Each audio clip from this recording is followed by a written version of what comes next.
கொஞ்சம் left over rice இருக்குது. So அதுக்கு துவையல் அரைச்சிட்டு அதை அப்படியே தோசைக்கும் யூஸ் பண்ணிக்கலான்னு இருக்கும். அதுக்கு வந்து புதினா, உளுந்து வந்து 3 ஸ்பூன் கொஞ்சம் எக்ஸ்ட்ரா எடுத்திருக்கேன். இது காஞ்ச மிளகா உங்களுக்கு காரத்துக்கு ஏற்ற மாதிரி போட்டுக்கோங்க. நல்லா காரமாக வேணும்னா கொஞ்சம் எக்ஸ்ட்ரா போட்டுக்கலாம். புளி, இஞ்சி. எண்ணெய் காஞ்சிச்சு, உளுந்து போட்டுடலாம்.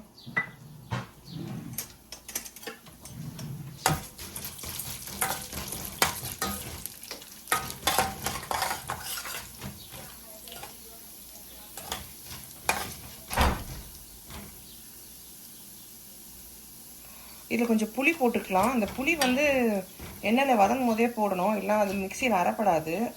அது கொஞ்சம் வதங்கும் போதே போட்டு அது நல்லா கொஞ்சம் வதக்கிக்கோங்க. காஞ்ச மிளகாய்,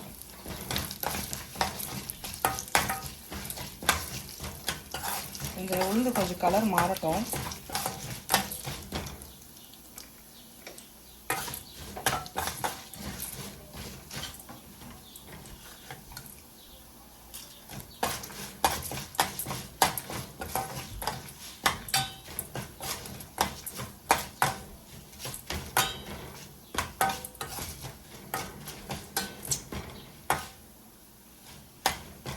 லைட்டாக கொஞ்சம் செவந்து வருது. இஞ்சி இருக்குது, இது இஞ்சி போட்டுடலாம்.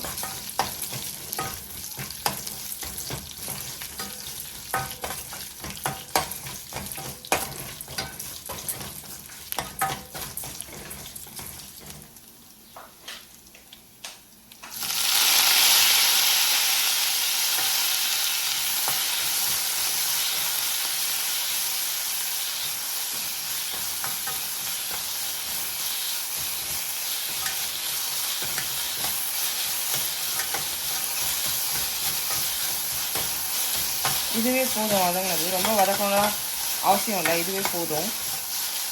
ஸோ இது கொஞ்சம் கூல் டவுன் ஆனதும் இதோட தேங்காய் போட்டு அரைச்சி எடுத்துக்கலாம். நான் இவ்வளோ தேங்காய் எடுத்திருக்கேன். ஸோ இந்த தேங்காயோட அந்த புதினா ஃப்ரை பண்ணதையும் போட்டு அரைச்சிடலாம், துவையல் அரைச்சிடலாம். துவையல் ரெடி ஆகிடுச்சு. ஸோ இந்த அளவுக்கு வந்திருக்கு. நான் வந்து கிட்டத்தட்ட 1 கப்பு தேங்காய் போட்டிருப்பேன். ஸோ இந்த அளவுக்கு வந்திருக்கு. நீங்கள் அரைக்கும் போது கொஞ்சம் கொஞ்சமாக தண்ணி விட்டு உப்பு போட்டு அரைச்சிக்கோங்க. தேங்க்ஸ் ஃபார் வாட்சிங். Please like and subscribe.